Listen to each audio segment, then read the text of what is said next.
अगर छात्र लगे हुए हैं तो क्या उनको राइट नहीं है वो अपना हक माने? वो कह रहे हैं हमें डबल शिफ्ट में नहीं करना। डबल शिफ्ट में हम क्यों पेपर करें? अगर मैं एग्जांपल मैं एसएससी की तैयारी कर रहा हूँ, मैं डबल शिफ्ट में क्यों जाऊंगा पेपर देने? डबल शिफ्ट में हो सकता है लीक हो गई वो पेपर। बोलना चाहता हूँ अगर कोई महिला है उनको पूरा राइट है, उनको संविधान ने राइट दिया, बाबा साहब के संविधान ने उनको पूरा राइट दिया कि वो बुर्का में रहे, तब आप कहते हो बुर्का नहीं पहना जाएगी? कौन सा कानून आता है? संविधान में कहाँ लिखा हुआ है कि बुर्का पहनने का? कि कुरान में कहाँ लिखा हुआ? ये चीज जो है इस पे सरकार को सख्त से सख्त एक्शन और तुरंत लेना चाहिए कि आप सोशल मीडिया पे खड़े होके किसी भी धर्म की माँ बहन को गाली नहीं दे सकते।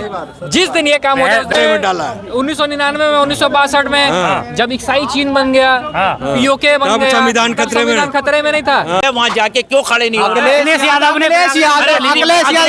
अखिलेश यादव की जिम्मेदारी है। अरे भाई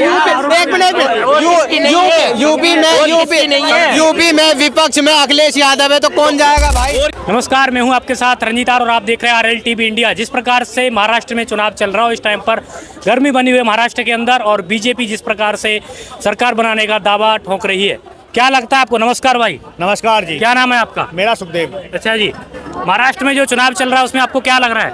महाराष्ट्र में जो अखाड़ा का जो वो बना हुआ है इनका महागठबंधन, उनका कहना सिर्फ ये है कि सत्ता के भूखे हैं। महाराष्ट्र के जितनी महागठबंधन की सरकार है ना, सत्ता में आना चाहते चाहे कुछ भी करे। अभी एक साथ जो है वो प्रस्ताव एक्सेप्ट करा उन्होंने महागठबंधन ने। अच्छा। जो कि जिन्ना की टाइम पे वो हुआ था। और ये इतने सत्ता के भूखे हैं ये क्या इनको महाराष्ट्र की जो जनता है उनको फिक्र ही नहीं है। ना उनको बेरोजगारी में कोई मुद्दे की बात है। अच्छा। ना एजुकेशन में बात करते हैं वो लोग। सिर्फ एक ही मुद्दा है, सत्ता आना चाहिए पत्रकार माते। अच्छा। और कोई मुद्दा नहीं है। क्योंकि इंडियन एयरलाइंस ने 26 पार्टियों का एक गठबंधन बनाया। Indian airlines. अच्छा। अभी अखाड़ा पार्टी बन चुका है। इंडियन पार्टी छोड़कर अखाड़ा पार्टी बन चुका है। और ना जाने कितने पार्टी के जो नेता बड़े बड़े वहाँ पे जो है उस गठबंधन पे सरकार बनाने के चाह रहे हैं वहाँ पे जाके। अच्छा। लेकिन मैं कहना चाहता हूँ पत्रकार माता को चलिल के महाराष्ट्र में आने वाले हैं बीजेपी पार्टी। अच्छा। कैसे आने वाली है?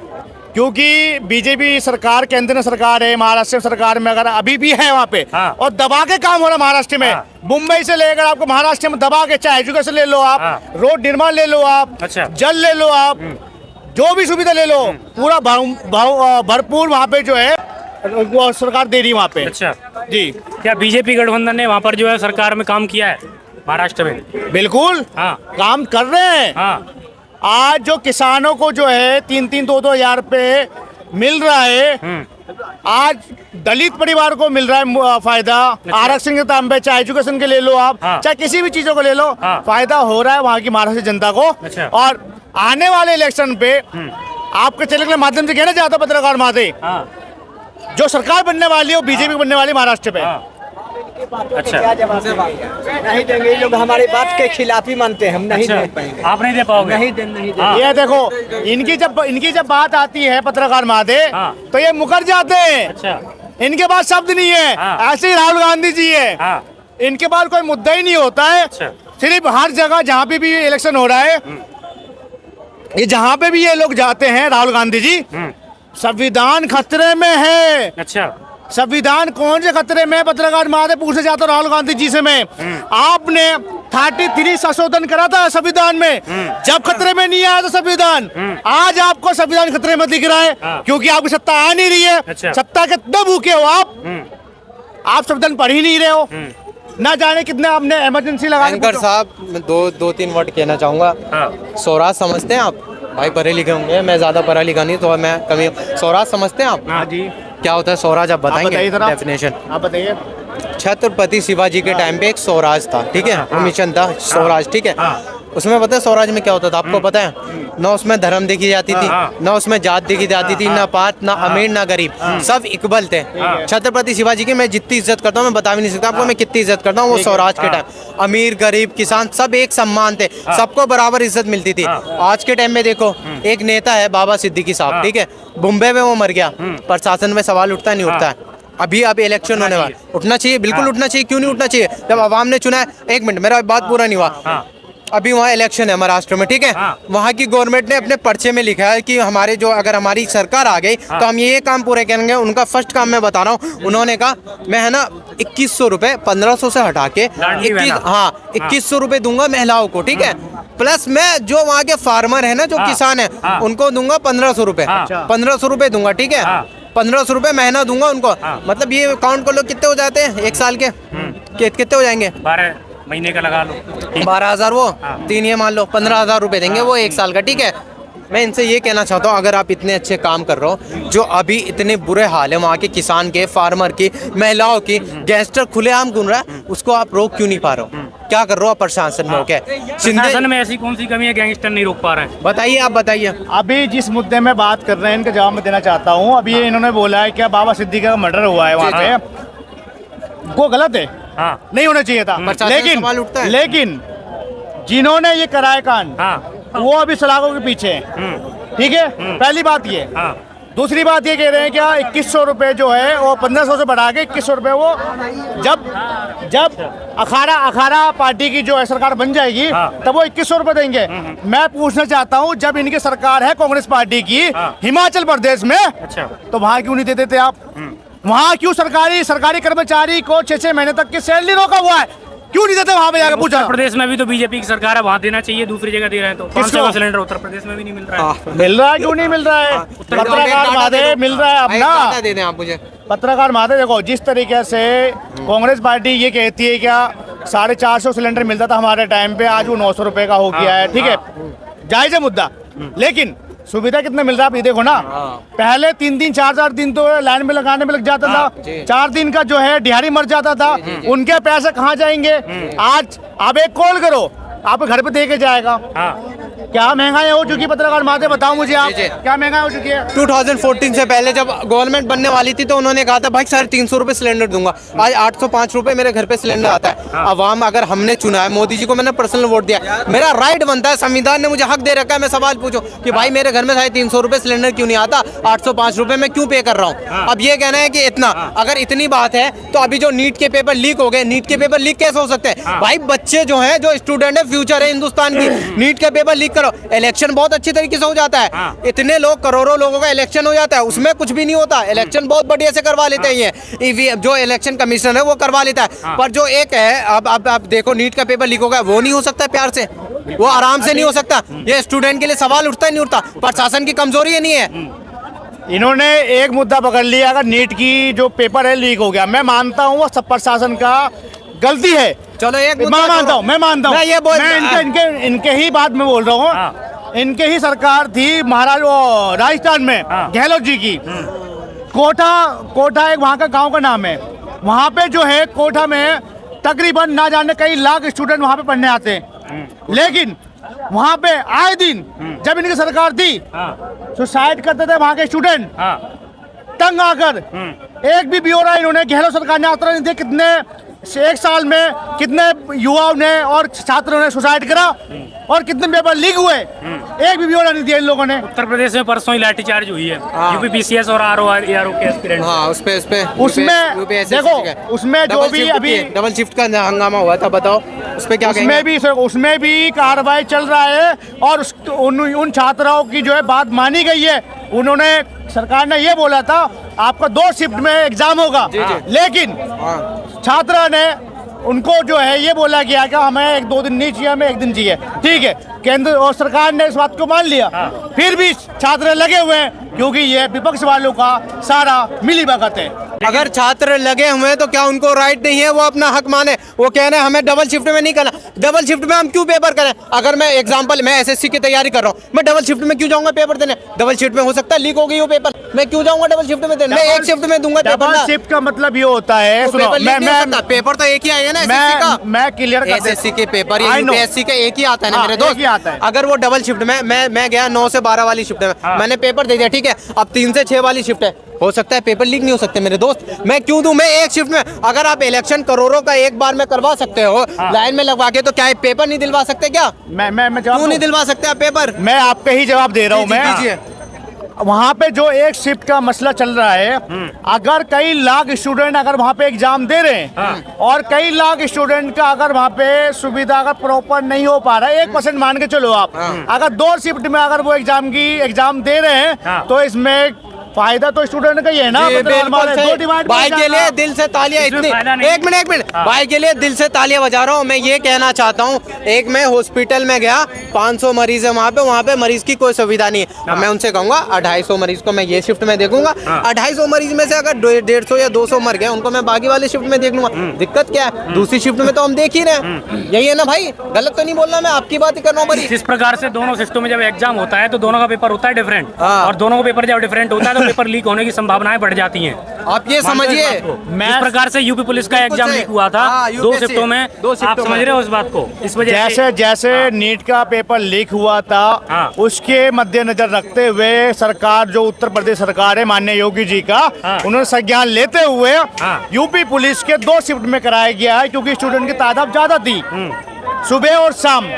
ये 64,000 जो है यूपी पुलिस का एग्जाम क्लियर हुआ, उसमें सीसीटीवी निगरानी के अंदर सेम कैटेगरी जो आप ये अभी जो एग्जाम चल रहा है, चलो स्टूडेंट नहीं मान रहे कोई बात नहीं 2 शिफ्ट में, लेकिन सरकार तो मान गई है ना, आपके एक ही शिफ्ट में एग्जाम होगा, फिर भी डटे हुए हैं उसमें वहाँ पे, तो इसमें क्या समझूं मैं पत्रकार महाते, आप ये बताइए। एक बार आरओ और एआरओ का जो परीक्षा बार टाली जा रही है, इस वजह से डटे हुए हैं। 70 और 80% सरकार बात मान दो गई पत्रकार महाते, नहीं मानिए यूपीसीएस के लिए मानिए, और आरओ एआरओ को अभी कभी कोई अगर नहीं मानिए, मैं माननीय मुख्यमंत्री योगी जी से मैं कहना चाहता हूँ, जल्द से जल्द छात्राओं की बात सुनी जाए, जल्द से जल्द एग्जाम क्लियर हो, जल्द से जल्द किसी भी प्रकार का जो है लीक वहाँ पे ना हो, और छात्राओं के साथ किसी भी तरीके का भेदभाव ना। मैं माननीय योगी जी से मैं कहना चाहता हूँ, मैं ये कहना चाहता हूँ, अगर हमने गवर्नमेंट चुना है, हम अवामों ने चुना है, तो हमारा ये संविधान राइट देता है, हमारा पूरा हक है,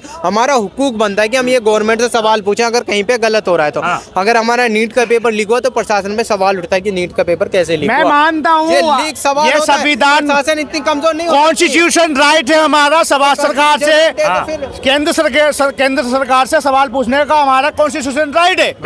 लेकिन अगर वही आंदोलन अगर उग्र में हो जाए तो उसकी जिम्मेदारी कौन लेगा? मैं पूछे जाता हूँ, बताओ मुझे। उग्र में कहाँ हो रहा है, आप ये बताएंगे मुझे? स्टूडेंट अपना हक मांग रहे हैं, वो कह रहे हैं हमें एक शिफ्ट में पेपर करवा दो, वो क्या उग्रवादी हैं या उग्र फैला रहे हैं? आप ये बताएंगे। स्टूडेंट आप उग्रवादी हो गए, ठंड आ गई क्या? आप ये बताइए ना पत्रकार महादेव, जिस तरीके से छात्र का आंदोलन हुआ, जिस तरीके से छात्र का आंदोलन हुआ, उसी तरीके से यूपी में अगर including to Sapa party, including to other party, अगर वो वहाँ पे आ रही है, विपक्ष वाले का एक भी नेता वो एक चुप्पी तो भी थोड़ा इन चीजों में क्यों भाई? विपक्ष के अखिलेश यादव ने गुलपुर की रैली, एक मिनट, यूपी अगर ऐसे अखिलेश यादव ने खुद ट्वीट करा, खुद वो गए, खुद उन्होंने बोला है कि ऐसा नहीं होना चाहिए। आपके ना पहले देखे पढ़े लिखे? अरे भैया कितनी बार बोला, देखिए हम तो पढ़े लिखे नहीं है, आप बहुत पढ़े लिखे। नहीं भाई, हम भी पढ़े लिखे नहीं है भाई, हम भैया बड़े पढ़े लिखे हैं, और यहाँ पत्रकार सबसे बड़ा ज्यादा पढ़े लिखे हैं। देखिए आप बात करते हैं योगी ने कटो बटो का नारा दिया, अभी यूपीएससी अरे की बात भाई चल रही है सुन तो लो, पूरी बात नहीं सुनोगे, पूरी बात सुनने दो। डाइवर्ट कर रहे हैं बात, एक बार सुनोगे नहीं, ये सुनेंगे नहीं, आप डाइवर्ट कर रहे हैं बातें के बात एजुकेशन की हो रही है, डाइवर्ट कर रहे हैं। वहीं आऊंगा, एजुकेशन पे वहीं आऊंगा। विपक्षियों ने कितना विरोध करा उस बात का, वहाँ विपक्ष सारा खड़ा हुआ था कि योगी जी ने ये बोल दिया कि वो कि प्रधानमंत्री ने ये बोल दिया, प्रधानमंत्री ने ये बोल दिया। आज विपक्ष ये क्यों नहीं कह रहा कि स्टूडेंटों के साथ गलत हो रही है, वहाँ जाके क्यों खड़े नहीं हो रहे? अखिलेश यादव की जिम्मेदारी है। अरे भाई एक मिनट,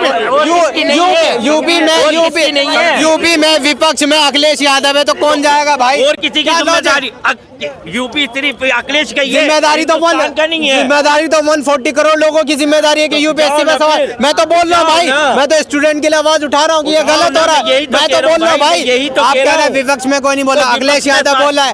आपकी जिम्मेदारी है सिर्फ, सबकी 140 करोड़ लोगों। राहुल गांधी जी की जिम्मेदारी नहीं है कुछ भाई? देखो राहुल गांधी से कोई मुझे फंड नहीं मिलता, जिनकी जिम्मेदारी वो अपनी जिम्मेदारी करे, पर जो मेरी जिम्मेदारी मैं वो पूरी करूंगा। मैं स्टूडेंट के लिए आवाज उठाऊंगा। मैं कह रहा हूँ सत्ता पक्ष के नहीं इतनी टोनबाजियां करते, कभी विपक्ष यहाँ पे भी आ आप ये माइक ले और राहुल गांधी से पर्सनली जाके पूछे वो क्यों नहीं बोलता। मैं तो बोल रहा हूँ भाई। एक महाराष्ट्र पत्रकार माते बताइए ना, ये राहुल गांधी जी हर चीजों में जो है टिप्पणी करते रहते हैं, हर चीजों में, लेकिन युवाओं के लिए जी जी चाहे बहराइच कांड का लिए आज तक एक भी ट्वीट नहीं लिखा, चाहे वो बांग्लादेश में हिंदुओं के साथ अत्याचार हो रहा है वहां तक ट्वीट नहीं लिखा था। और ये संविधान लेके घूमते रहते, संविधान खतरे में। कहाँ संविधान खतरे में यार? आपको नहीं लगता है संविधान खतरे में? कहाँ खतरे में संविधान? आप क्या बोलना चाहोगे? अरे भैया कौन तो डाला हुआ है राहुल। इन्होंने संविधान खतरे में जा रहा है तो क्या लगता है आपको? कौन कह रहा है संविधान खतरे में? एक बात बताओ, तो मतलब उनका पूरा खानदान जो 47 से राज कर रहा है बेवकूफ है, जो 1950 में वो बना दिया कॉन्स्टिट्यूशन, तो पूरा खानदान मतलब बेवकूफ है, शुरू से बेवकूफी करते आ रहे हैं कि कॉन्स्टिट्यूशन बना दिया है। बात तो यही जानते होंगे। संविधान पहले कोई खतरे में नहीं था, जब से ये राहुल गांधी एंटर किया है ना, एक्टिव हुआ है, तभी से संविधान ही खतरे में हो ठीक है, वो भी गया। जब से ये लाल पुस्तक चमकाता रहता है ऐसे ऐसे 1962 में, तब से खतरे में। इसका बाप माँ भाई सब खतरे में डाला है। 1999 में, 1962 में जब इक्साई चीन बन गया, पीओके बन गया, संविधान खतरे में नहीं था। 1984 में जब टैंक लेके घुसना पड़ गया कहीं धार्मिक स्थल में, टैंक लेके आर्मी लेके घुसना पड़ गया, तब कॉन्स्टिट्यूशन खतरे में नहीं था, आज खतरे में आ गया है। अभी महाराष्ट्र में चुनाव चल रहा है, आपको क्या लगता है महाराष्ट्र में किसकी सरकार बन रही है? बीजेपी की, शिवसेना। देखो, मैं कहीं पे भी अगर कोई सरकार बन रही है तो मेरा पक्ष बहुत सिंपल है। आप एज अ पब्लिक, आपका वोट सबसे बड़ी चीज है, आपका हथियार वोट है। आप वोट जहां दोगे वो आदमी आपके लिए नंगा नाचना भी करेगा, ठीक है। मेरा ये ओपिनियन है कि जो मेरे को लिखित में मैनिफेस्टो में मेरी माँ बहन की सुरक्षा, मेरे भाइयों की सुरक्षा, मेरे भाइयों के पैसे की कमाने की तरीका, मेरे भाइयों को अफजल की जगह अफसर बनाने का तरीका जो देगा उसको मेरा वोट है। पर लिखित में दो, बोलो मत ऐसे नहीं, अरे हम खड़े हैं, हम आपके लिए करेंगे। मैनिफेस्टो बनाओ, जो लिखित में मैनिफेस्टो बना के दे सकता है उसको आज मैं सरकार, आज उसको खुद अपने खानदान की वोट, अपने एरिया का वोट देने को तैयार हूँ। आज जितना मेरा यहाँ भाई खड़ा है उसको वोट देने के लिए तैयार है। आज मेरी माँ जो यहाँ बैठ के भीख मांग रही है, उसके लिए कोई मेरे को बता दे कि मैं आज उसके रहन सहन का, उसके लिए एक वृद्ध आश्रम कुछ भी बनाने को देने को तैयार हूँ, मैं उसको वोट देने को तैयार हूँ। मैं उसको वोट नहीं दूंगा जो मेरे को खड़ा होकर रुला के बोल रहा हो, अरे हिंदू क्यों बोला, मुसलमान क्यों बोला, पगड़ी है खालिस्तान है, इसको ये क्यों बोला। उसको कुछ नहीं मिलेगा, उसको सिर्फ मिलेगी तो एक ही चीज, गाली। क्या अब तक किसी ने वादे पूरे किए हैं ऐसे जो फेंक के जाते हैं जुमले? देखिए, मैं एक बात बताता हूँ, भाजपा ने जो काम किया है आर्मी के लिए बहुत जबरदस्त। कांग्रेस ने पहले क्या किया था, एक एक खोखे का हिसाब मांगती थी। अच्छा, कि आर्मी वाले ने वहाँ खोखा चलाया है, उसका हिसाब दो। भाजपा ने ये बहुत बढ़िया काम किया है, वहाँ से फायरिंग आ रही है तो साला यहाँ से मारो मिसाइल, ये बहुत बढ़िया काम हुआ है। एयर स्ट्राइक इससे पहले मैंने जिंदगी में कभी नहीं सुनी थी, आप सुनी है। अच्छा। उरी का जो उन्होंने सर्जिकल स्ट्राइक की उरी के बदले के लिए, वो मैंने कभी जिंदगी में नहीं सुनी थी, वो आज मैंने सुनी है। कांग्रेस की सरकार में मैंने खाली ये सुना था, इक्साई चीन बना, पीओके बन गया, हिंदू मुसलमान दंगे हो गए, हमारे अमृतसर में अकाल तख्त को ढा दिया उन्होंने। पर आज ऐसा नहीं हो रहा है, मैं इस चीज से बहुत खुश हूँ। पर एक दो चीजें जो मेरे को बहुत, जो सुनने में मेरे को बहुत खराब लगता है, वो ये लगता है कि कोई मेरी भाई बहन पे जब उंगली उठाता है, ये चीज बहुत गलत है। किसी भी मेरी बहन का तरीका पहनने का कुछ भी हो, हमें उसे उंगली उठाने की जरूरत नहीं है, ना हमारे उसका हक है कि हम कुछ बोल सके। दूसरी चीज, किसी के धर्म पे जो टिप्पणी होती है, यहाँ पे किसी माई के लाल में औकात नहीं है कुरान पाक के बारे में कुछ बोल सके, किसी माई के लाल में औकात नहीं है गुरु ग्रंथ साहिब के बारे में बोल सके, किसी माई के लाल की औकात नहीं है भगवत गीता के बारे में कुछ बोल सके। तो ये चीज जो है, इस पे सरकार को सख्त से सख्त एक्शन और तुरंत लेना चाहिए कि आप सोशल मीडिया पे खड़े होके किसी भी धर्म की माँ बहन को गाली नहीं दे सकते। जिस दिन ये काम हो जाए, बहराइच में जो दंगा हुआ उसके बारे में आप क्या कहोगे? बहराइच में जो दंगा हुआ, देखो क्या होता है ना, किसी का घर से किसी का जाना वो बुरा है। हाँ बिल्कुल, ठीक है, बिल्कुल। अब गलती उस भाई से ये हो गई कि किसी के घर के ऊपर तुमने वो उठाया, किसी का धार्मिक चिन्ह उतारा। एक गलती की सजा ये नहीं होनी चाहिए थी कि 16 गोली मार के एकदम उसका सीना, ठीक है, किसी का सीना छिला कर दे, क्योंकि उस माँ पे और उस बाप पे क्या बीती होगी जिसका 22 साल के लड़के का शरीर ऐसा हो। एक गोली बोल रहा हूँ, एक गोली अगर छाती में लगे ना, छेद इतना बड़ा होगा, 16 से 20 गोली लगेगी ना, उस बेचारे का शरीर क्या आया हुआ, तो उस मार्क पे क्या बीती होगी हमारे लिए। तो आज क्या हम तो खड़े होकर कैमरा के सामने भाषण दे रहे हैं। अच्छा, मैं आपसे एक क्वेश्चन कर रहा हूँ, यहीं अगर हिंदू या मुस्लिम का हो तो मान लो, जैसे जिस प्रकार से वहाँ पर हिंदू की मौत हुई, अब वहां पर अगर कोई मुस्लिम का होता तो फिर आपका क्या राय होती उस पर? मौत किसी की भी हो गलत है। मौत मेरे लिए मेन कारण है ये है कि मरना नहीं चाहिए कोई। ठीक है, अगर आप कुछ भी कर रहे हैं, जो दंगे भी होते हैं ना, दंगे का कोई निष्कर्ष नहीं निकलता है। या तो किसी के घर में मम्मी या किसी के घर में अम्मी बोलने वाला नहीं बचता है, यही होता है। और यही चीज आज हमें रोकनी बहुत जरूरी है। कब तक हम यही बांटते रहेंगे कि टोपी अलग है, जनेब अलग है, पगड़ी अलग है? अरे यही करते रह जाओगे। अबे आज जो बात करनी है वो करनी है कि मेरा बेटा आज अफसर कैसे बनेगा, मेरा बेटा अफजल नहीं अफसर कैसे बनेगा। ठीक है, अब आप पूछिए आपका क्या क्वेश्चन है इस चीज के ऊपर? नहीं, मैं आपसे 2 मिनट।